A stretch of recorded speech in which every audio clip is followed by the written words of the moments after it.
पूरी करो, हमारी मांगे पूरी करो, we want Justice. we order should be implemented. implemented, Respect to judiciary. necessary, We demand respect to court orders को कोर्ट ऑर्डर्स को अफसर शाही नहीं चलेगी। अफसर मत करो, मत करो।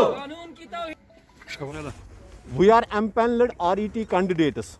हमारी जो एडवर्टाइजमेंट थी वो 9-10 साल पहले निकल गई, फिर किसी न किसी वजह से हम कोर्ट में गए। उसके बाद गवर्नमेंट ने हमारे लिए स्क्रीनिंग टेस्ट का ऐलान किया। जब स्क्रीनिंग टेस्ट का ऐलान किया तो हम कोर्ट में गए, हमने उनके ऑर्डर को कॉश किया। कॉश करने के बाद वो एक बार फिर हमें एक ऑर्डर लेके आए कि अब हम किसी को भी ऑर्डर इशू नहीं करेंगे। But it was too unfortunate कि आज तक उन्होंने बड़े बड़े ऑफिसर्स ने अपने 40 कैंडिडेट्स को ऑर्डर्स दिए, जिसमें डिस्ट्रिक्ट बारामूला का DC जो है वो इससे पहले डायरेक्टर स्कूल एजुकेशन था, उसने अपने 2 रिश्तेदार अपनी भांजी को भी ऑर्डर दे दिया। उसके बाद हमने फिर भी कोई भी दहशतगर्दी नहीं की, बल्कि हम हमेशा इसके साथ रहे। उसके बाद हमने पुरअमन तरीके से उन्हें अपना हक मांगा। 2018 में उन्होंने और एक ऑर्डर लाया 919 ऑर्डर में वो लिखते थे कि हमने इनके एडवर्टाइजमेंट्स कैंसिल कर दी, लेकिन जिसको ऑनरेबल हाई कोर्ट ने एक बार फिर एक्सेप्ट नहीं किया और नकार दिया।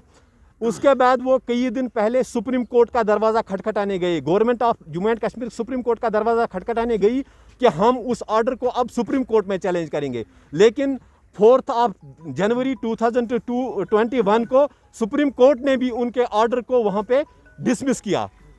इस तरह से हम चाहते हैं कि अगर हर किसी जगह पर कोर्ट भी हमारा फेवर कर रहा है, और एक अहम पॉइंट जो मैं कहने जा रहा हूँ यहाँ पे, उन्होंने हमें एक बार ये भी बोला कि हमें आपके लिए फाइनेंशियल इम्प्लीकेशंस है। लेकिन एक कैंडिडेट हमारा है जिसको उन्होंने कोर्ट में जवाब भरा कि फाइनेंस डिपार्टमेंट ने ऑलरेडी क्लियर किया है कि हमें इनके लिए कोई फाइनेंशियल इम्प्लीकेशन नहीं है। खुद ये कह रहे हैं कि फाइनेंशियल इम्प्लीकेशंस है, और कोर्ट में कह रहे हैं कि डिपार्टमेंट कह रहा है कि हमें इनके लिए कोई फाइनेंशियल इम्प्लीकेशन नहीं है। हम चाहते हैं कि हमें इंसाफ चाहिए। कोर्ट हमें ऑर्डर्स इशू किए जाएं, जो कोर्ट कहता है हम कोर्ट के उसी के तहत चलते हैं। हम कोई दहशतगर्दी नहीं चाहते हैं, हम कोई अमन बिगाड़ना नहीं चाहते हैं। हम चाहते हैं कि हमारा सुना जाए और उसी तरह जो कोर्ट कहता है उसी पे अमल किया जाए।